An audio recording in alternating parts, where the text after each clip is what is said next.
অগস্টের আগে জুলাইতে এমন করে শোক পালন করতে হবে আমরা কেউ ভাবিনি। সম্মান রেখেই বলছি, বিজয়ের মাস চলছে, তো বিজয়ের মাসে যমুনা টেলিভিশনের সেটে দাঁড়িয়ে আপনি বঙ্গবন্ধুকে বিশ্বাসঘাতক বলেছেন। আমি আমার জায়গা থেকে বাংলাদেশের স্বাধীন বাংলাদেশের নাগরিক হিসেবে এর প্রতিবাদ জানিয়ে রাখলাম। আপনাকেও বলে দিই, সেটি বঙ্গবন্ধু না, আপনার কাছে হতে পারে। শোনেন, আপনি উপস্থাপক, আগে আমাকে শেষ করতে দেন না। আপনি এখানে নিয়ে আসছেন বলে না, এখানে নিয়ে আসছেন বলে না, আপনি শোনেন, আগে কথা শোনেন, ইট ইজ নট ইয়োর। না, ঠিক আছে, তাহলে আপনি একটা জিনিস শেষ করে দিতে পারবেন না। আপনাকে ফ্লোর দিব, আপনি আচ্ছা, আমি উত্তর দিব।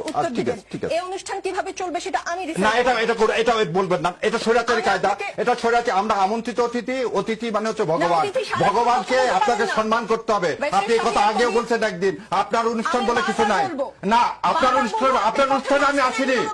আপনি আপনার অনুষ্ঠানে আসছে, আমি আসছি এই 16 কোটি মানুষকে কথা বলার জন্য। না, আমি যমুনা টেলিভিশনে আমন্ত্রণে এসেছি, আপনার অনুষ্ঠানে না। আপনি এটা কথা বলতে পারেন, আপনার অনুষ্ঠান, এটা যমুনা টেলিভিশনের অনুষ্ঠান না। কিন্তু এইভাবে কথা বলবেন না, এইভাবে কথা বলবেন না, সম্মান দিয়ে কথা বলেন।